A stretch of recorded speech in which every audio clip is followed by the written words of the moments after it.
मैं मोहम्मद जुनैद आपकी खिदमत में हाजिर हूँ जियो न्यूज़ इलेक्शन हेडक्वार्टर से, जहाँ पर खुसूसी नशियात जारी है 2024 के इंतखाबात के हवाले से। हम मुअज़्ज़ज़ सहाफ़ियों तज्ज़ियाकारों से बात करेंगे, चूँकि इंतखाबी मुहिम ख़त्म होने में अब 1 घंटा बाकी है। लेकिन उससे पहले हम जियो इलेक्शन सेल, जिसको हेड करती हैं नादिया सिद्दीक मलिक, उनकी और उनकी टीम की तरफ से पाकिस्तान के इलेक्शन की तारीख़ का मुरतब किया गया डेटा हम आपके सामने रखेंगे। और इस मरतबा हम बात करेंगे पाकिस्तान मुस्लिम लीग नून की, जिसको इन इंतखाबात में फेवरेट करार दिया जा रहा है। उसने 2008 में इक़्तिदार में वापसी के बाद अगले आने वाले सालों में इंतखाबात में कैसा परफॉर्म किया, और 2008 से लेकर 2018 तक उनकी कौमी असम्बली और सूबाई असम्बली में नशस्तों की सूरत हाल क्या रही। काफ़ी दिलचस्प है। अगर हम मवाजना करें दूसरी जमातों के साथ, तो हम आपको जियो इलेक्शन हेडक्वार्टर में मौजूद इस इंटरैक्टिव डिस्प्ले के साथ आपको दिखाएंगे कि क्या नतीजा रहा था 2008 के इंतखाबात में। सबसे पहले 2008 के इंतखाबात वो इंतखाबात थे जो साबिक जनरल की डिक्टेटरशिप का खात्मे का बायस बने थे। उसमें कौमी असम्बली का नतीजा देखें हम 2008 में, तो उसमें मुस्लिम लीग नून ने जो कामयाबी हासिल की थी वो पीपल्स पार्टी के बाद दूसरी बड़ी जमात थी, और उसकी 67 नशस्तें थी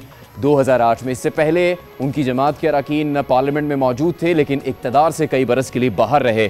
अगर सूबाई असम्बलियों की बात की जाए तो सिंध असम्बली पर भी नज़र डाल लेते हैं, चूँकि उसका मवाजना बहुत ज़्यादा किया जाता है मुस्लिम लीग नून और पीपल्स पार्टी के लिए। तो वहाँ पर मुस्लिम लीग नून की 2008 के इंतखाबात में आप देख सकते हैं कि कोई खातिर खा कामयाबी उसको नहीं मिली थी इंतखाबी मुहिम के दौरान भी। और इसीलिए ये मशहूर है बात कि पीपल्स पार्टी और मुस्लिम लीग नून एक दूसरे के ऊपर ये इल्ज़ाम भी लगाते हैं, ताना भी देते हैं कि वो सिर्फ सिंध की जमात बन के रह जाते हैं या फिर एक जमात पंजाब की जमात बन के रह जाती है। सिंध असम्बली के अलावा पंजाब असम्बली, जहाँ पर इक़्तिदार में वापसी हुई थी मुस्लिम लीग नून की, उसका नतीजा ज़रा देखिए। मुस्लिम लीग नून ने वहाँ पर अक्सरियती जमात के तौर पर कामयाबी हासिल की, 114 सीटें जीती। इक़्तिदार में वापसी हुई थी मुस्लिम लीग नून की, उनका वज़ीर आला पंजाब बना। और इस इंतखाबात में जब 2008 के इंतखाबात थे, उससे कुछ ही अर्सा पहले मुस्लिम लीग नून की लीडरशिप की मुल्की सियासत में वापसी हुई थी। उस वक्त भी यही ड्रामाई सूरत हाल थी कि नवाज़ शरीफ कुछ ही वक्त पहले वतन वापस आए थे। इससे पहले वो सितंबर में आए, उनको वापस भेज दिया गया, और फिर वो कुछ ही अरसे के बाद दोबारा पाकिस्तान वापस आए थे। और इतनी बड़ी इंतखाबी मुहिम नहीं चलाई जा सकी थी मुस्लिम लीग नून की जानिब से। उसके बावजूद पंजाब में अक्सरियती जमात के तौर पर सामने आई और इक़्तिदार वहाँ से शुरू किया। खैबर पख्तूनख्वा की बात कर लेते हैं, जो बहुत अहम है इन इंतखाबात में, चूँकि वहाँ पर तहरीक इंसाफ इससे पहले जीती आ रही है मुसलसल 2 इंतखाबात में। वहाँ पर मुस्लिम लीग नून ने 5 नशस्तें हासिल की थी 2008 में, लेकिन अवामी नेशनल पार्टी ने अक्सरियती नशस्तें हासिल की थी और फिर इत्तेहादियों के साथ मिलकर हुकूमत बनाई थी। बलूचिस्तान इसलिए अहम है मुस्लिम लीग नून के लिए कि मुस्तकबिल में 2008 के बाद जाकर वहाँ पर उन्होंने हुकूमत बनाने की पोजीशन में आए और बलूचिस्तान में एक अहम किरदार अदा किया था। तो 2008 में मुस्लिम लीग नून ने वहाँ पर 14 नशस्तें हासिल की थी बलूचिस्तान असम्बली में, जो कि एक काबिल ज़िक्र बात है। हम 2008 से आगे चलते हैं, 2013 पर आते हैं। ये वो इंतखाबात थे जिसके नतीजे में मुस्लिम लीग नून ने वफाक में हुकूमत बनाई। नवाज़ शरीफ साहब तीसरी मरतबा पाकिस्तान के वज़ीर आज़म बन गए थे। उसका नतीजा भी हम कौमी असम्बली से शुरू करेंगे और आपके सामने ये नतीजा रखेंगे। मुस्लिम लीग नून ने कामयाबी हासिल की थी, 129 नशस्तें हासिल की थी। उसके पीछे पीपल्स पार्टी और फिर तहरीक इंसाफ थी 26 नशस्तों के साथ। हम सिंध असम्बली से पहले पंजाब असम्बली का नक्शा आपको दिखा देते हैं। 2013 के बड़े इंतखाबात के नतीजे में पंजाब असम्बली की सूरत हाल क्या थी। यहाँ पर मुस्लिम लीग नून ने मुसलसल दूसरी मरतबा इक़्तिदार हासिल किया और 216 नशस्तें हासिल की थी पंजाब असम्बली में। इसके अलावा आज़ाद उम्मीदवार बड़ी तादाद में जीते और फिर PTI थी। और पाकिस्तान पीपल्स पार्टी 2013 के आम इंतखाबात में पंजाब असम्बली में कोई खातिर खा कामयाबी हासिल नहीं कर सकी थी। खैबर पख्तूनख्वा असम्बली, जहाँ पर तहरीक इंसाफ ने पहली मरतबा इक़्तिदार हासिल किया था, वहाँ पर क्या परफॉर्मेंस रही थी मुस्लिम लीग नून की, वो भी आपको दिखाते। 11 नशस्तें वहाँ पर हासिल की थी 2013 के इंतखाबात में। और बलूचिस्तान असम्बली के नतीजे पर भी नज़र डालेंगे। 2013 के इलेक्शन में मुस्लिम लीग नून की कारकर्दगी की हम बात कर रहे हैं, तो वहाँ पर एक बार फिर उन्होंने काबिल ज़िक्र नशस्तें हासिल की थी, 10 नशस्तें थीं। और बाकी पार्टी पोजीशन आपके सामने है। मुस्लिम लीग नून के हवाले से दिलचस्प बात यह है कि 2008 और 13 में जो यकसानियत थी, उसके हवाले से 2018 में पाकिस्तान के हालात यकसर बदल चुके थे। लेकिन पंजाब में मुस्लिम लीग नून फिर भी अपनी नुमाइंदगी बरकरार रखने में कामयाब रही थी और कई लोगों के लिए हैरत अंगेज़ बात भी थी। उसका नतीजा भी हम देखते हैं। ख़ास तौर पर पंजाब असम्बली की हम पहले बात कर लेते हैं।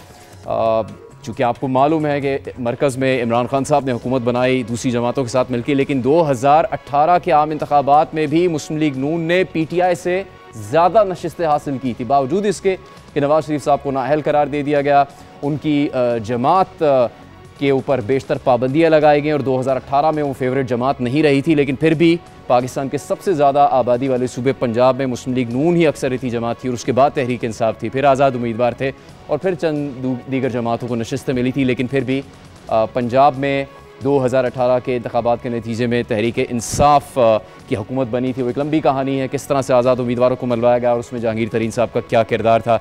लेकिन हम दूसरी सूबाई असम्बलियों पर भी नज़र डाल लेते हैं। खैबर पख्तूनख्वा की असम्बली का नतीजा आपको 2018 में दिखा देते हैं। वहाँ पर तहरीक इंसाफ ही की हुकूमत कायम रही थी, लेकिन मुस्लिम लीग नून ने फिर भी वहाँ पर चंद नशिस्तें, जो 5 नशिस्तें थी। दिलचस्प बात एक और बलूचिस्तान असम्बली की, जहाँ पर इससे पहले मुस्लिम लीग नून ने दीगर जमातों के साथ इत्तेहाद भी किया, उनकी इक़्तिदार में शराकत थी।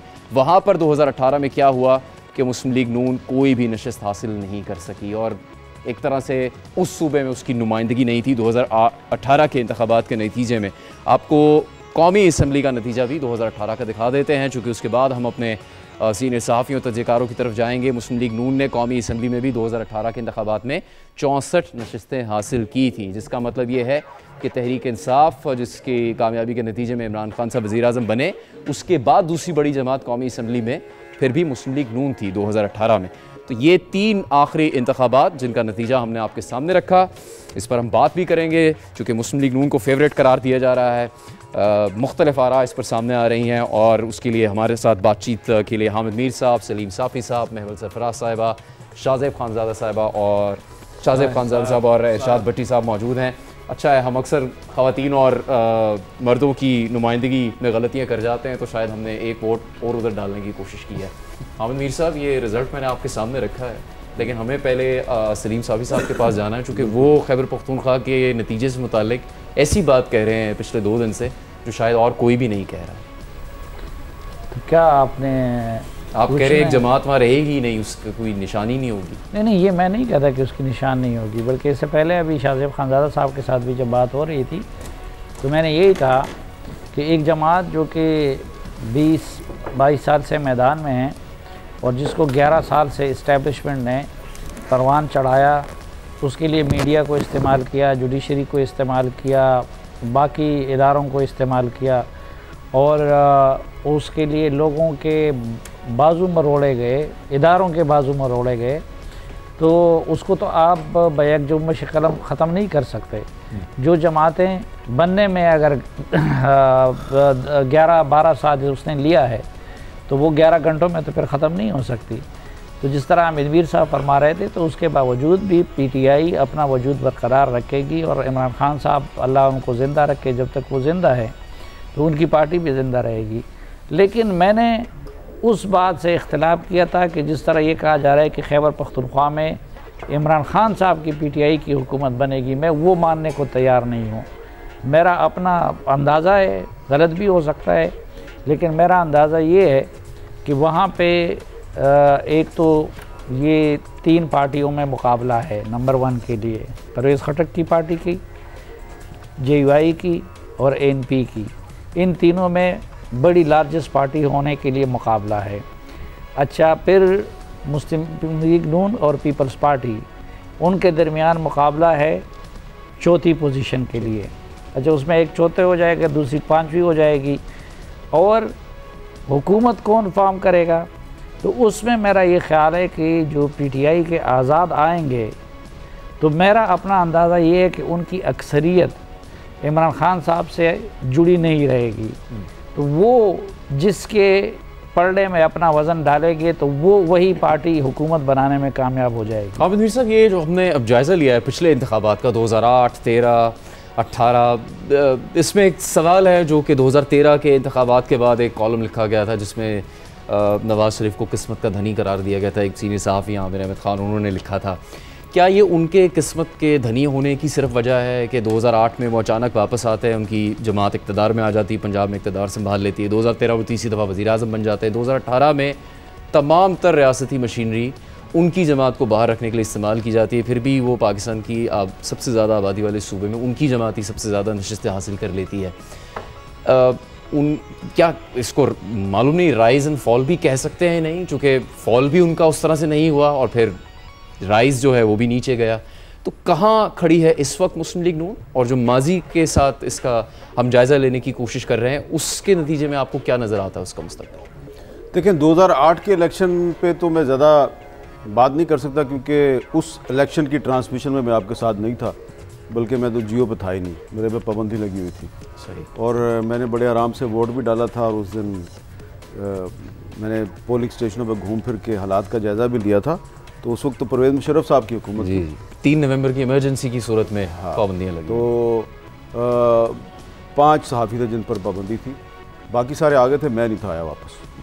तो उसके बाद फिर 2013 और फिर 2018 और अब 2024, तो किस्मत का धनी भी आप कह सकें। लेकिन देखें, अब अक्सर लोग कह रहे हैं जी नवाज शरीफ साहब वज़ीर-ए-आज़म बनने वाले हैं, तो जिस तरीके से वो वज़ीर-ए-आज़म बन रहे हैं तो इसमें किस्मत का तो ज़्यादा किरदार नहीं है। इसमें तो किरदार ये है कि आप पावर पॉलिटिक्स में अपना जो नज़रिया है या अपना जो स्टांस है उसको आप बार बार चेंज करते हैं हालात के मुताबिक। कभी आप एंटी स्टैब्लिशमेंट बन जाते हैं, फिर आप प्रो स्टैब्लिशमेंट बन जाते हैं, फिर आप एंटी स्टैब्लिशमेंट बन जाते हैं। और ये सिर्फ नवाज शरीफ साहब नहीं करते, ये पीपल्स पार्टी भी करती है और ये इमरान खान भी करते रहे हैं।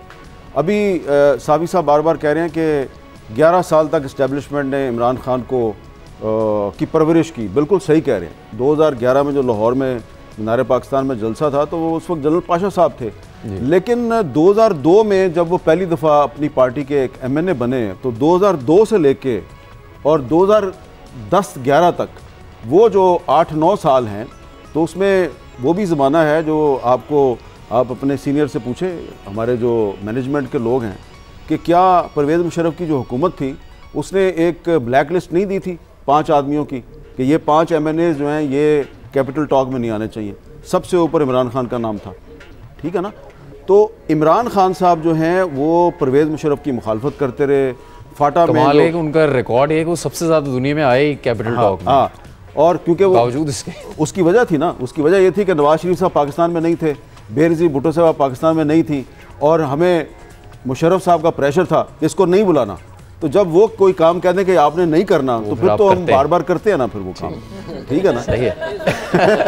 साहब वापस आएंगे दोबारा, बात मुकम्मल कर लो प्लीज कर, एक मिनट जरा बात मुकम्मल जी कर लें। तो इमरान खान साहब ने भी फिर अपना पॉइंट ऑफ व्यू चेंज किया जब उनको पता चल गया कि यार अगर मैंने फिर, क्योंकि 2008 में उन्होंने इलेक्शन नहीं लड़ा, तो 2002 से लेके तो 2013 तक जो उनकी पॉलिटिक्स है 12 साल तक, वो कौमी असम्बली में सिर्फ एक दफ़ा MNA बने और दूसरा उनके पास ना MNA था ना MPA। तो उसके बाद फिर उन्होंने नवाज शरीफ वाला काम किया, फिर वो प्रो स्टैब्लिशमेंट बन गए, ठीक है ना। तो उसके बाद फिर आप देखें कि वो आ गए। तो जो मुस्लिम लीग नून की जो पॉलिटिक्स है उस पर जो मैं ये तनकीद कर रहा हूँ कि कभी नवाज शरीफ साहब प्रो स्टैब्लिशमेंट हो जाते हैं, कभी एंटी स्टैब्लिशमेंट। यही काम इमरान खान ने भी किया है, यही काम मुस्लिम लीग नून ने भी किया है, यही काम पीपल्स पार्टी ने भी किया।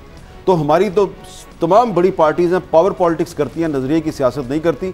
तो जो नून लीग ने किया है कि इस्टेब्लिशमेंट के साथ मिलकर दोबारा पावर में आ रही है, यही काम इमरान खान भी कर चुके हैं, यही काम पीपल्स पार्टी भी कर चुकी है। मेरे ख्याल से प्रो इस्टेब्लिशमेंट होना और इस्टेब्लिशमेंट के साथ किसी प्रोजेक्ट में शामिल होना दो मुख्तलिफ बातें हैं।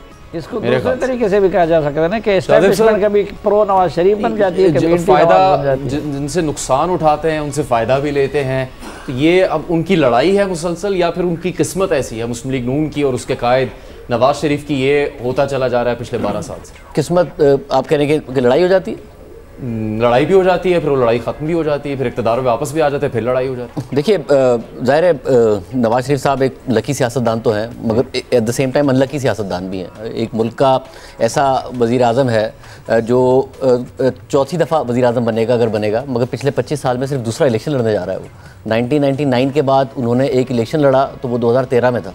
इसके अलावा 2008 का इलेक्शन नहीं लड़ सके, डिस्क्वालीफाइड थे। 99 में जिला वतन कर दिए गए हुकूमत गिराने के बाद। 2002 का इलेक्शन इसलिए नहीं लड़ा, 2018 का नहीं लड़ा, डिस्क्वालीफाइड थे। तो ये भी एक रियलिटी है कि पाकिस्तान में एक पॉपुलर सियासतदान को एक ही इलेक्शन लड़ने का मौका मिला और वो दूसरा लड़ने जा रहे हैं पिछले 25 सालों में। दूसरा जो पॉलिटिक्स का मसला है नून लीग की, उसमें ज़रा एक उनका वर्जन है और वो वर्जन ये है, जो दूसरा पॉइंट ऑफ व्यू है कि भाई आपने 11-12 साल सिर्फ ये नहीं किया कि आपने इमरान खान साहब को पहलवान बनाया, बल्कि आपने ये भी साथ में काम किया कि आपने दूसरी जमातों को बाकायदा तौर पर खाना पीना उनका बंद कर दिया और एक को पहलवान बनाते गए, दूसरे कमज़ोर होते चले गए, उनके खिलाफ इतना भरपूर प्रोपेगेंडा किया और फिर आपने 2018 में कहा कि चलो दोनों कुश्ती तो लड़ो ज़रा। तो फिर ज़ाहिर है एक बिल्कुल ही कमज़ोर हो गया था, दूसरा इतना बड़ा पहलवान बन गया था और आपने वो पूरा रियासती मशीनरी, रियासती प्रोपेगेंडे के तहत किया। तो वो कहते हैं कि अब जब आप हमसे कह रहे हैं कि जी ये जो हो रहा है ये नहीं होना चाहिए और आप जाके ये आपने हाथ मिला लिया है, तो भाई जो हमारे साथ 11-12 साल होता आया था उसका हम क्या करें? हम तो बिल्कुल कमज़ोर होकर रह गए क्योंकि पूरी रियासती मशीनरी हमारे खिलाफ इस्तेमाल है। हम डिसएग्री कर सकते हैं इस बात से और ज़ाहिर है मैं बहुत ज़्यादा डिसएग्री करता हूँ इस बात से, ये उनका पॉइंट ऑफ व्यू है।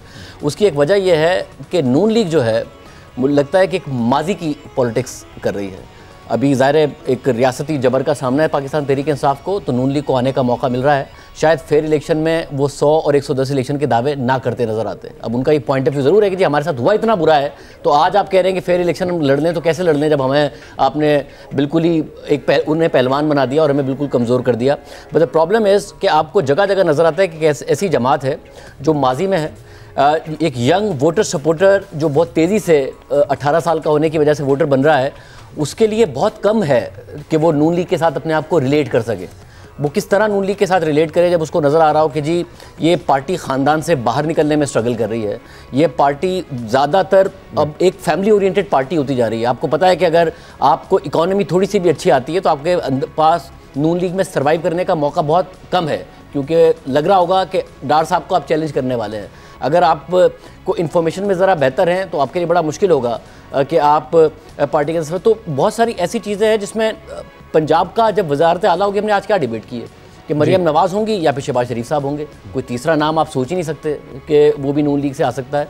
तो एक यंग वोटर के लिए एक ऐसी पार्टी से रिलेट करना बड़ा मुश्किल है। फिर सोशल मीडिया पर आपको उनकी कोई प्रेजेंस नहीं नज़र आती है, वैसे भी मीडिया पर नहीं नज़र आती है। फॉर एग्जांपल मरियम औरंगज़ेब साहिबा वो इन्फॉर्मेशन मिनिस्टर थी, अब इन्फॉर्मेशन सेक्रेटरी हैं। आप किसी भी इन्वेस्टिगेटिव जर्नलिस्ट से पूछ लें कि सबसे ज़्यादा मुश्किल किसका से इन्फॉर्मेशन लेना था, वो बताएंगे आपको कि मरियम औरंगज़ेब साहिबा से। फवाद चौधरी साहब थे, फिरदौस हाजी गेवान साहिबा थी, इसके अलावा शिबली फराज साहब थे। वो आपके चैनल का बॉयकॉट भी होता था तो आपके पीछे पड़े रहते थे कि हमारा पॉइंट ऑफ व्यू ले लो, हमारे फलां मिनिस्टर को बुला के पॉइंट ऑफ व्यू ले लो। आपका नून लीग के दौर में मरियम औरंगज़ेब साहिबा को एक्सेस करना मुश्किल, किसी टॉक शो में जाने को तैयार नहीं, वो किसी की मौक़िफ़ देने को तैयार नहीं। अभी भी पूरी कैंपेन में अगर कोई अनअवेलेबल इन्फॉर्मेशन सेक्रेटरी है पार्टी का तो वो मरियम औरंगज़ेब साहिबा है। क्यों? क्योंकि उन्हें भी पता है कि मैं इन्फॉर्मेशन सेक्रेटरी हूँ, इसका मतलब है मैंने 3 लोगों के दरमियान इन्फॉर्मेशन का तबादला करना है और उन्हें खुश रखना है। शहबाज शरीफ साहब, मरियम नवाज़ साहिबा और नवाज शरीफ साहब। तो भाई इन्फॉर्मेशन सेक्रेटरी का और इन्फॉर्मेशन मिनिस्टर का काम है आवाम तक इन्फॉर्मेशन पहुंचाना। तो ये इतनी फैमिली ओरिएंटेड पार्टी है कि इनकी इन्फॉर्मेशन मिनिस्टर, इन्फॉर्मेशन सेक्रेटरी भी सिर्फ फैमिली के अंदर ही घूमती रहती है। उम्मीद है सुन रही हो ये बात। महवल, ये शाजिद साहब ने कहा जो उनका मौक़िफ़ है जिससे वो इख्तलाफ करते हैं, तो पिछले 12 साल की सियासत क्या उसकी अंदर उतार चढ़ाव उसकी ज़िम्मेदार इस्टेब्लिशमेंट ही है सिर्फ, या फिर इन सियासी जमातों का भी किरदार है? देखिए बात यह है कि मेरे तो ख्याल में जब चार्टर ऑफ डेमोक्रेसी, यानी कि हमने देखा है कि सियासतदान, हम हमेशा ब्लेम भी करते हैं कि सियासतदान एक दूसरे के खिलाफ इस्तेमाल होते हैं, इस्तेमाल तो उनको एक ही इदारा करता है ना। तो वो हमने देखा कि जब 88 से लेकर अगर 99 तक अगर आप देखें कि एक आती थी गवर्नमेंट PMLN की, एक PPP की गवर्नमेंट आती थी, चली जाती थी, लेकिन उसके बाद उन्होंने सीखा, उन्होंने सबक सीखा और इसलिए उन्होंने चार्टर ऑफ डेमोक्रेसी जो है वो साइन किया। और मिसाक जमहूरियत का मतलब ये नहीं था कि उन्होंने कोई एक दूसरे के साथ जो ये कहते हैं ना NRO कर लिया, ये गठजोड़ होगी और ये मुकमुका हो गया, ये इनके ऊपर इल्ज़ाम जो PTI लगाती थी, इमरान खान साहब लगाते थे, हाँ वो नहीं था। वो बेसिकली वो एक दूसरे के खिलाफ अपोजिशन तो करते थे, वो इलेक्शन भी लड़ेंगे, वो सारा कुछ करते थे, सिर्फ ये था कि हम एक इदारे के हाथों इस्तेमाल नहीं होगी, ये डिफरेंस था कि वो हमने करके देख लिया। और अब हमने ये हमारी रेड लाइन है, एक रेड लाइन उन्होंने बना ली ना, रूल्स ऑफ द गेम उन्होंने तय कर लिए। इसको डिसरप्ट किया इमरान खान, प्रोजेक्ट इमरान लॉन्च किया गया, उसके अंदर जुडिशरी भी है, उसके अंदर हमने देखा कि मीडिया को भी किस तरीके से जो है वो किया गया इस्तेमाल, जुडिशरी का इस्तेमाल किस तरह किया गया और इमरान खान साहब खुद किस तरह इस्तेमाल हुए। तो ये भी एक बहुत अहम फैक्टर है। फिर ये भी चीज़ है, इस वक्त जो एक डिबेट बड़ी इंटरेस्टिंग मीर साहब भी अभी बात कर रहे थे, इस्टेब्लिशमेंट एंटी इस्टेब्लिशमेंट, वह में इसके ऊपर भी ये होनी चाहिए कि क्या ये कि हम उनसे इस्तेमाल हो जाएं, एक वो वाली बात आ जाती है। और दूसरी चीज़ ये कि नहीं, मैं मतलब फिर भी वो कहते तो हैं, बेशक उन्हें पता है रियलिटी क्या है, लेकिन वो एटलीस्ट ये बात तो करते हैं ना कि वो आइन के दायरे के अंदर रहें, यानी कि वो सियासत में मुदाखलत ना करें। ये बात तो वो करते हैं, लेकिन खान साहब और PTI वगैरह का तो फिर भी ये कि वो दूसरों के ख़िलाफ़ बेशक इस्तेमाल हो जाए इस्टेब्लिशमेंट, यानी कि अगर हमारे अपोनेंट्स के ख़िलाफ़ कुछ करिए तो करे और बल्कि करना ही उन्हें चाहिए। हम यानी कि एक सिविलियन फेस होंगे और ये बाकी हमारा सारा वो वाला काम कर रहे होंगे, क्रैक डाउन या जो भी चीज़ें। तो ये मेरे ख्याल में एक है थोड़ा सा इन पार्टीज़ के अंदर डिफरेंस, लेकिन एक अनफॉर्चुनेट रियलिटी हमारी अब बन गया हाइब्रिड निज़ाम, और वो मुसल्लत ही इसलिए आया कि अब ये हाइब्रिड PDM गवर्नमेंट थी, वो भी हाइब्रिड प्लस थी, अब प्लस आ जाएगी जो अगली गवर्नमेंट आएगी, वो कैसे स्पेस वापस लेंगे इज़ वेरी इंपॉर्टेंट फॉर मी।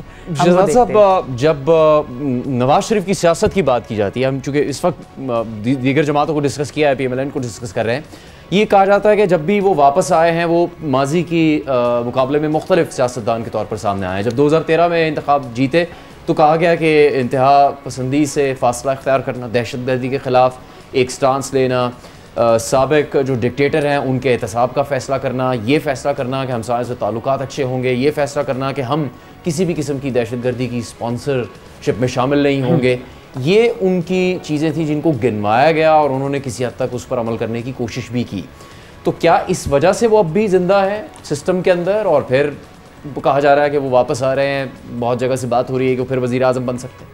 देखिए, मैं तो सिर्फ किस्मत की बात नहीं करूँगा। मेरे ख़्याल से 40 या 50 साल, 40-45 साल तक तकरीबन वो पाकिस्तान की सियासत में रहे हैं और उन्होंने सरवाइव किया है। कोई पाकिस्तान में ऐसा शख्स नहीं है जिसने सियासत में इतना लंबा अरसा सर्वाइव किया होगा, इसका क्रेडिट उनको जाता है। सिर्फ किस्मत की बात नहीं, उन्होंने स्मार्ट पॉलिटिक्स भी खेली है। जैसे सबने बात की, पॉलिटिक्स से ये मुराद है कि कभी जब उनको पता है कि मुफाहमत करनी है मुफाहमत की, जब उनको पता है मुज़ाहमत करनी है तो मुज़ाहमत की, किस हद तक मुज़ाहमत करनी है उतनी मुज़ाहमत की। इमरान खान की तरह 9 मई नहीं कर दिया या इतना आगे नहीं चले गए इस्टेब्लिशमेंट के ख़िलाफ़ जितना इमरान खान गए। आप देखें, 2 मरतबा वो जिला वतन रहे, 1 मरतबा उम्र कैद हुई, 1 मरतबा 10 साल के लिए उनको सज़ा हुई, फिर भी उन्होंने कम बैक किया।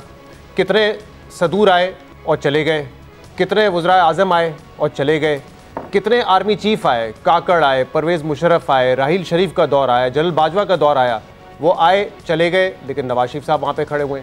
इमरान खान आए, मोहतरमा बेनज़ीर भुट्टो शहीद हो गई, चौधरी शुजात आए और शौकत अजीज़ आए, गिलानी साहब आए, राजा परवेज़ अशरफ आए, सारे वज़ीर आज़म आए चले गए, लेकिन वो आज तक पाकिस्तान की पॉलिटिक्स में सर्वाइव कर रहे हैं। तो मेरे ख्याल से इसकी वजह यह है कि जब उनको लगता था कि टेम्परेचर यहाँ पे कम करने की ज़रूरत है, सॉरी मैं भूल गया, इतने सारे माशाल्लाह जजेस भी आए, जुडिशरी के मुख्तलिफ दौर भी उन्होंने देखे, जिसमें साकिब निसार साहब भी थे, आसिफ सईद खोसा साहब भी थे, पनामा बेंच था, तो और जिस तरह हमने कहा जो हाईजैकिंग केस में उनको उम्र कैद की सज़ा हुई थी वो बेंच भी था। तो ये मेरे ख्याल से क्रेडिट उनको देना पड़ेगा। जैसे मैंने कहा कि कभी उन्होंने मुफाहमत का रास्ता अपनाया, कभी उन्होंने मुज़ाहमत की, और मेरे ख्याल से उनकी पॉलिटिक्स में जो सबसे बड़ी उनकी स्ट्रेंथ रही है वो पेशेंस है। जब उनको लगता है कि मुझे एक लंबे अरसे के लिए खामोश हो जाना चाहिए तो वो खामोश हो जाते हैं। जब उनको लगता है कि नहीं अब मुझे बोल के टेम्परेचर बढ़ाना चाहिए, जैसे कि गुजरांवाला का जो जलसा था हमने देखा था 2020 में, इससे पहले उन्होंने GT रोड रैली निकाल ली, कई जलसे कर लिए, लेकिन जनरल बाजवा का नाम उनकी ज़बान पर नहीं आया। वो 5 शख्स कहते रहे कि उनको क्या हक है कि वो किसी वज़ीर आज़म को निकाले, लेकिन गुजरांवाला की वो स्पीच जिसमें उन्होंने बाकायदा नाम लिया जनरल बाजवा का कि उन्होंने क्या क्या जुर्म किए हैं, कैसे उनकी हुकूमत को गिराया, कैसे रिगिंग की, उसने बड़ा प्रेशर डाला जनरल बाजवा के ऊपर, और ऐसा लग रहा था कि अदारा वहाँ से काफ़ी बैकफुट पे आया और उसने इमरान खान की जो सपोर्ट थी उसको कम किया। उससे पहले आप देख लें, जब वो लंदन जिला वतन होके गए थे, पहले सऊदी अरब गए, लंदन गए, काफ़ी अरसे तक खामोश रहे, फिर चार्टर ऑफ डेमोक्रेसी हुआ, फिर परवेज़ मुशर्रफ के ख़िलाफ़ उन्होंने पूरी एक जो सियासी मुहिम चलाई। तो मेरे ख्याल से इस बात का क्रेडिट उनको देना पड़ेगा that he is still surviving in Pakistan politics.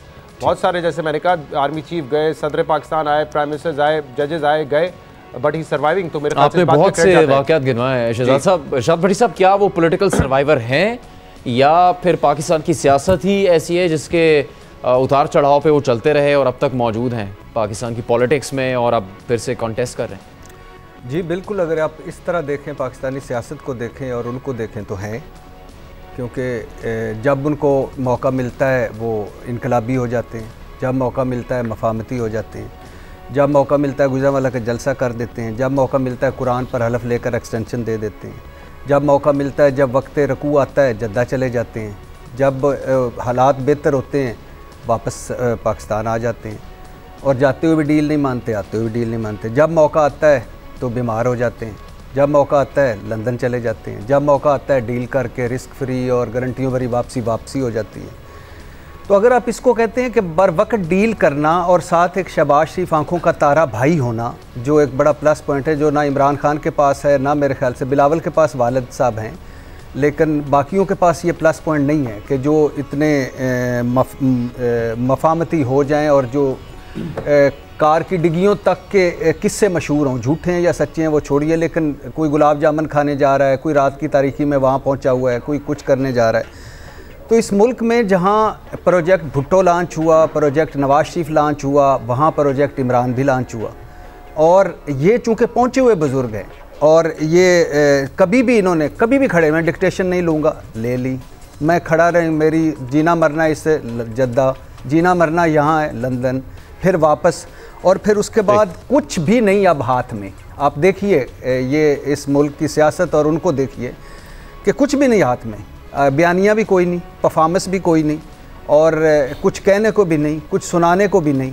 लेकिन आज वो आपको सारों को ये बाय बाय टाटा करके वो उस जिद पे वो हाथ रखेंगे वो, या आज खुद प्राइम मिनिस्टर हाउस में तशरीफ़ ले जाएंगे। और अगर हम उनके साथ मवाजना ये कर रहे हैं कि जजेस उनसे पहले चले गए या आर्मी चीफ चले गए, तो काश इस मेरे मुल्क में होता कि यहाँ भी कोई रिटायरमेंट होती, 2 बार वज़ीर आज़म बन के घर चला जाता, 2 बार सदर बन के घर चला। खानदानी सियासत ब्रेक पे जा रहे हैं, नहीं उम्र भर जो चिमटे रहना, ये तो कोई बात नहीं, जान छोड़ना भी अच्छी बात है। बात तो कोई नहीं कर रहा कि उन्होंने एक हमेशा असूली सियासत की है। जैसे मैंने कहा, उन्होंने जब उनको लगा टेम्परेचर बढ़ाना है, मुफाहमत करी, मुफाहमत की, डील करनी है, डील करी, जब उनको लगता था मुजाहमत करनी करी। इसका मतलब ये नहीं है भट्टी साहब कि उन्होंने हमेशा असूली सियासत की है, लेकिन उन्होंने तरीके निकाले पाकिस्तान की पॉलिटिक्स में सर्वाइव करने के लिए। 2008 में पीपल्स पार्टी इक़्तिदार में आई, मुस्लिम लीग नून इक़्तिदार में आई, 2013 में फिर पाकिस्तान तहरीक इंसाफ 2018 में इक़्तिदार में आई, और अब कहा जा रहा है कि मुस्लिम लीग नून फिर वफाकी हुकूमत में इक़्तिदार में वापस आ सकती है। हम इस पर बात जारी रखेंगे एक ब्रेक के बाद। हमारे साथ जियो न्यूज़ इलेक्शन हेडक्वार्टर्स से जारी इस खुसूसी नशियात में आपको एक बार फिर खुशामदीद। सीनियर सहाफ़ियों तजज़ियेकारों से बात हो रही है। इंतखाबी मुहिम ख़त्म होने में आधा घंटे से भी कम वक्त रह गया है। आज इंतखाबी मुहिम जब ख़त्म हो रही थी तो कई जमातों ने अपने जलसे किए, और उस में से एक जलसे में मुस्लिम लीग नून की रहनुमा मरियम नवाज़, जिनका जिक्र भी होता रहा इस ट्रांसमिशन में, उन्होंने एक अहम पैगाम दिया है जो कि बहुत ही मुख्तलिफ है माजी में 2018 में इंतखाबी मुहिम के दौरान PTI के साबिक चेयरमैन का जो पैगाम था, और फिर ख़ास तौर पर उनके वज़ीर आज़म बनने के बाद जो पैगाम था, उसके बिल्कुल बरक्स एक पैगाम है मरियम नवाज़ साहिबा का। आपको दिखाते हैं। इस जलसे को ये गवाह बनाकर कहना चाहती हूँ, और आपके जरिए आज पूरी कौम के 25 करोड़ अवाम को गवाह बनाकर कहना चाहती हूँ, ये एक इलेक्शन कैंपेन का आखिरी जलसा है। मैं कौम को और अपनी बहनों और बेटियों को गवाह बनाकर कहना चाहती हूं कि मैं आपकी खातिर, इस मुल्क की खातिर, इस कौम की खातिर ये तमाम मजालिम भुलाने को आज तैयार हूं। मैं आज वादा करती हूं और मैं सबको ये दावत देती हूं कि आओ, जुल्म का, इंतकाम का, जबर का मार दो, मर जाओ, जलाओ, घेराव का बाब अब बंद कर दें। मैं तहरीक इंसाफ के नौजवान को भी ये कहना चाहती हूं कि ये जो आपको वर्गलाया गया, आपके ऊपर तकालीफ आई, आपको उसके बदले में आज जेलों में पड़े हो, मैं आपको भी ये पैगाम देना चाहती हूं कि नफरत की सियासत को आज हमेशा के लिए दफन कर दो। पाकिस्तान को नवाज दो। मरियम नवाज साहिबा का बयान, पाकिस्तान में नफरत की सियासत को हमेशा के लिए दफन कर दो। उनकी अपनी सियासत से भी ये बहुत मुख्तलिफ है आज का ये बयान, चूँकि मरियम नवाज साहिबा के बारे में कहा जाता है कि काफ़ी सख्त उनकी शख्सियत है, और उनके अंदर भी एक गुस्सा जो माजी की सियासत को लेकर मौजूद था, लेकिन आज उनका ये बयान सामने आया। हामिद मीर साहब, ख़त्म हो जाएगी नफरत इससे, और कितना बड़ा कदम है मरियम नवाज साहिबा का आज की इस इंतखाबी जलसे में ये पैगाम देना? देखिए, एक तो बात यह है कि ठीक है, उनका राइट है कि वो बार बार अपने साथ होने वाले मुजालिम का जिक्र करती हैं, लेकिन उनके जो वालिद मोहतरम है नवाज शरीफ साहब, वो पहली दफ़ा वज़ीर आज़म बने थे 1990 में, दूसरी दफ़ा वो वज़ीर-ए-आज़म बने थे 1997 में, तीसरी दफ़ा वो वज़ीर-ए-आज़म बने थे 2013 में। तो वो जब जब वज़ीर-ए-आज़म बने तो मुस्लिम लीग नून की हुकूमत पे भी बहुत से लोगों का एतराज़ है, मीडिया के लोगों का भी एतराज़ है। इनके दौर में भी मीडिया के साथ बड़ा जुल्म ज़्यादती हुआ। इसके बावजूद जब इन पे मुश्किल वक्त आता है तो हम लोग इनके साथ खड़े हो जाते हैं। कभी आपने मुझे नहीं देखा कि मैंने बताया हो कि नवाज़ शरीफ ने मेरे साथ क्या किया, अपने सामने बैठा के मुझसे क्या मुतालबा किया, मैंने इनकार किया तो फिर मेरे चीफ एडिटर के साथ क्या हुआ, ये मैंने कभी नहीं ना बताया। तो लेकिन वो अपने साथ होने वाला जो जुल्म है उसको बयान करते हैं, उसकी बुनियाद पर सियासत करते हैं, अपना बयानिया बनाते हैं। तो अच्छी बात है कि आज उन्होंने ये बात कर दिया है कि मैं नफ़रत और इंतकाम की सियासत ख़त्म करना चाहती हूँ। लेकिन थोड़ी देर उन्होंने कर दी क्योंकि बिलावल साहब ने तो अपनी कैंपेन के आगाज़ में यही बात कहनी शुरू की थी कि हमें नफ़रत और इंतकाम की सियासत ख़त्म करनी है। तो इस मामले में मैं ये कहूँगा कि मरियम नवाज़ शरीफ साहिबा ने आज आखिरी जलसे में ये बात की है, लेकिन बिलावल भुट्टो ज़रदारी साहब अपने पहले जलसे से ये बात कर रहे हैं। लेकिन बड़ी अच्छी बात है कि मरियम साहिबा ने भी ये बात कर दी है। लेकिन अब कल और परसों देखते हैं कि पाकिस्तान में कोई हमें आसार नज़र आते हैं कि नफ़रत और इंतकाम की सियासत ख़त्म होती है या नहीं होती। फ़िलहाल तो मुझे ख़त्म होती हुई नज़र नहीं आ रही। सलीम साफ़ी साहब, उनके इस बयान से ये ख़त्म हो सकेगी नफ़रत की सियासत? मुस्लिम लीग नून की रहनुमा के तौर पर जो कह रही हैं वो ये कर सकेंगे? देखिए, इससे पहले गुफ्तगू हुई नवाज़ शरीफ साहब के सियासी कुर्बानियों की कि फ़लाँ वक्त उनको निकाला गया, फ़लाँ वक्त उनको निकाला गया, फ़लाँ वक्त उनको निकाला गया। मेरे ख़्याल में उनसे भी जो बहुत ज़्यादा तकरीबदेह सूरत हाल से उनको गुज़रना पड़ा, वो एक उनकी वालदा की रहलत का मौका था कि वो अपनी वालदा के जनाजे को कांदा नहीं दे सके, और दूसरी मरतबा फिर कुलसूम नवाज़ साहबा को बिस्तर मर्ग पे छोड़ के बाप बेटी का इधर आना और गिरफ़्तारी देना और फिर उनका वफ़ात पा जाना, ये बहुत बड़ी चीज़ें थी और बहुत बड़ी क़ुरबानी थी जो उन लोगों ने दी, और अल्लाह ताला किसी को ये दिन ना दिखाए। तो लेकिन इन सब कुछ के बावजूद भी आपने देखा होगा कि मुस्लिम लीग नून की क़ियादत का और ख़ुसूसन मियां नवाज़ शरीफ साहब का और मरियम नवाज़ साहबा का, इनके रवैये का एक ख़ास किस्म का तकब्बुर और गुरूर वो भी ख़त्म नहीं होता। अच्छा, और ये लोग जब बार बार उन चीज़ों का ज़िक्र करते हैं तो इसका मतलब ये है कि वो भूले नहीं हैं, और ये अभी देखिए इक़्तिदार में नहीं आए लेकिन अभी से इन्होंने बादशाहाना तर्ज सियासत शुरू की है। इस बयान का ये मतलब है कि वो तकब्बुर ख़त्म हो रहा है? नहीं, मैं देखिए ये तो अमल बताएगा ना। कौल तो हमेशा इनका बहुत अच्छा रहता है, कौल तो सब सियासतदानों का, लेकिन अमल के इससे पहले जो बात हो रही थी, शाहज़ेब खानज़ादा साहब ने जो बात की ना, मरियम औरंगज़ेब साहबा क्यों मीडिया को अवेलेबल नहीं है? क्योंकि उनको एक तरफ उनको मरियम नवाज़ साहबा के साथ भी ड्यूटी देनी पड़ती है, उनको शहबाज शरीफ साहब के साथ भी ड्यूटी देनी पड़ती है, उनको नवाज़ शरीफ साहब के साथ भी ड्यूटी देनी पड़ती है। तो भाई वो उनके काम करे, उनके साथ घूमे फिरे, या फिर मीडिया के लिए अवेलेबल हो। तो तर्ज ज़िंदगी उनकी शाहाना है और हुकूमत में आने से पहले शाहाना बन गई है। अब पता नहीं हुकूमत अगर मिल गई उसके बाद कितनी शाहाना बनेगी। मुख्तलिफ चीज़ों की तरफ इशारा कर रहे हैं, लेकिन जो मरियम नवाज़ इशारा भी कर रही है 9 मई के, वो वाक़या तो मुस्लिम लीग नून, तहरीक इंसाफ, पीपल्स पार्टी के दरमियान नहीं है, तो तहरीक इंसाफ और फौज के दरमियान मामला है। उनके इस बयान से फ़र्क पड़ेगा जब वो 9 मई का हवाला भी दे रही है? और ये सब कुछ बुलाने का सवाल ये कि उन्होंने PTI से मुतालिक कहा है या कि वो इस्टेब्लिशमेंट से मुतालिक कहा है? देखिए, ज़ाहिर एक तो अच्छी बात है, मस्बत बात है कि उनकी तरफ से ये बात की गई है, क्योंकि ख़ुद मरियम नवाज़ साहिबा के बारे में भी ये तासुर है कि उनके साथ बुरा हुआ और वो ख़ुद भी विंडिक्टिव हैं और वो इस बदले की सियासत को आगे बढ़ाएंगी जिस तरीके से इमरान खान साहब इसको आगे लेकर चले थे। मगर ऐसा बयान आना और बिल्कुल आखिरी दिन आना जबकि उन्हें उम्मीद है कि उनकी हुकूमत आ रही होगी, मेरा ख्याल बड़ी मस्बत बात है। और ज़्यादा अच्छा होता कि जिस तरीके से बिलावल भुट्टो ज़रदारी साहब हैं, उन्होंने जो इद्दत वाला केस है उसके बारे में बड़ी कैटेगोरिकल उन्होंने राय दी है, जो कि बहुत ही एक वेलकमिंग स्टेटमेंट। उन्होंने कहा मैं नहीं किसी भी तरीके से इस चीज़ को सपोर्ट कर सकता, ना इतना गिरना चाहिए। ऐसी चीज़ों पर नून लीग की तरफ से भी एक बड़ा कैटेगोरिकल मौक़िफ़ आता तो ठीक है। इस वक्त हाथ में है नहीं, जो आपका दूसरा सवाल का हिस्सा है मरियम नवाज़ साहिबा के, इस वक्त लड़ाई इनकी है नहीं, और इस वक्त इमरान खान साहब इसलिए नहीं भुगत रहे हैं क्योंकि उन्होंने नून लीग को बहुत नाराज़ किया हुआ है।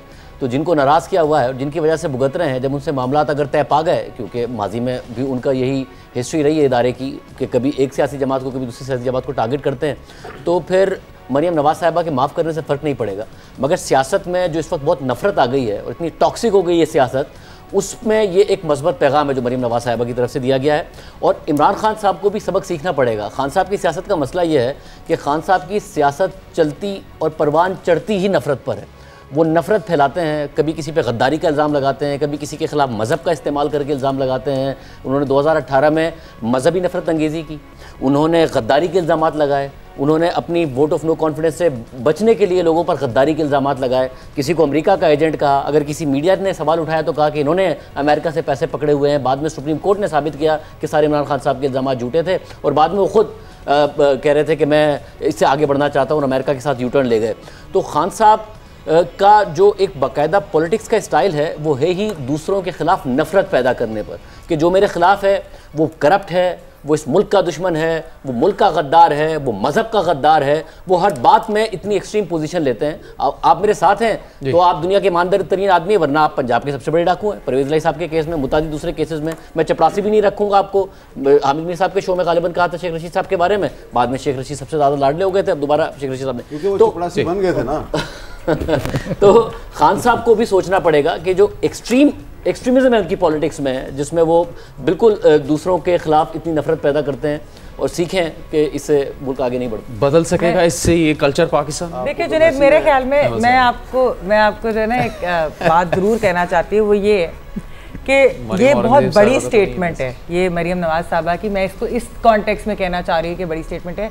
इनकी वालदा बिस्तरे मर्ग पे थी और आपको पता है पीटीआई के कारकुनों ने जाकर उस अस्पताल में क्या किया, पीटीआई के लोगों ने किस किस्म की झूठी और फजूल किस्म की बातें की। फिर मरीम नवाज के ऊपर जिस किस्म के sexist misogynist remarks Imran Khan साहब खुद, उनकी पार्टी जिस तरह की चीज़ कहती है, उसके बावजूद मरीम नवाज साहबा ये बात करती हैं। बिलावल भुट्टो साहब तो कर चुके। ये दो जमातें चार्टर ऑफ डेमोक्रेसी वाली हैं। मैं आपको ये दोबारा याद कराऊंगी कि ये चार्टर ऑफ डेमोक्रेसी वाली जमातें हैं। इनको बहुत सारी चीज़ों से गुजरे हैं, फिर भी ये माफ़ करने को तैयार है। आप ये देखिए कि ये फ़र्क है पीटीआई और बाकी जमातों में। इवन मौलाना फजलुर रहमान, अगर आप JUIF के बयान देख लें, वो कह रहे हैं कि कोई देयर इज नो जॉय कि इमरान खान नहीं है इस वक्त रेस में, यानी वो जेल में है, तो मद्दे मुकाबले। तो ये एक डिफरेंस है, जो एक वज़ादारी होती है, जो ये सारा कुछ होता है ना सियासत के अंदर। मेरे ख्याल में बहुत अच्छा बयान है, हमें इसको बिल्कुल हमें इसे सपोर्ट भी करना चाहिए। और ठीक है, वो देखेंगे हम जब वो दोबारा जब हुकूमत आएगी, जिसकी भी आएगी, क्या होता है। लेकिन ये अहम है। और ये जो नफरत की सियासत है कि किसी पे हेरोइन डाल दो और इतने किलो डालो कि उसको सजाए मौत देनी है, या आर्टिकल 6 लगा दो, या इस तरह की चीज़ें। तो अगर आप मुनासिब समझे तो मरियम औरंगजेब को भी माफ़ कर दें। अच्छा, कोई आपसे बात कर रहे हैं। मरियम औरंगजेब साहिबा से जो सलीम साफी साहब ने बात की है, मेरा तो वही मौक़िफ़ है कि मरियम औरंगजेब साहिबा को शरीफ फैमिली की वो पर्सनल सेक्रेटरी या इन्फॉर्मेशन सेक्रेटरी उन्होंने डिसाइड करना है ना। अगर इन्फॉर्मेशन सेक्रेटरी है तो मीडिया जब आपसे इन्फॉर्मेशन चाहता है, कोई स्कैंडल आया है, कोई बड़ी स्टोरी आई है, तो मैं कह रहा हूँ कि नून लीग के ज़माने में और पीटीआई के ज़माने में ये फ़र्क था कि आपकी पंजाब हुकूमत से लेकर बुज़दार साहब की जो हुकूमत थी, उसको डिफेंड करने के लिए लाइन लगी होती थी लोगों की कि हमारा मौक़िफ़ लें। फिर आप इन्फॉर्मेशन मिनिस्टर चाहे वो फिरदौस आशिक अमान साहब हो या शबली फराज साहब हो, मुसलसल आपको इन्फॉर्मेशन चले। मीर साहब, शाह साहब, इस पर कोशिश करेंगे बात कर सके। ये गुफ्तगू जारी है, हम यही इलेक्शन हेडक्वार्टर्स में मौजूद होंगे, लेकिन 2-3 आम सवाल है और हम शहजाद इकबाल साहब और इरशाद भट्टी साहब के सामने रखेंगे। हामिद मीर साहब ने कहा कि अक्सर वो बातें बताते नहीं, लेकिन 27 नवंबर 2013 को उन्होंने एक बात बताई थी, पूरी कौम को बताई थी। वो बात क्या थी और उस बात के नतीजे में इस मुल्क में क्या हुआ, उस मुल्क में जो कुछ हुआ उसके नतीजे में मुस्लिम लीग नून ने क्या कुछ सीखा है या अब भी कुछ नहीं सीखा, ये सवाल हम सामने रखेंगे। इंतखाबी मुहिम पाकिस्तान में ख़त्म होने वाली है। हम आपसे एक ब्रेक के बाद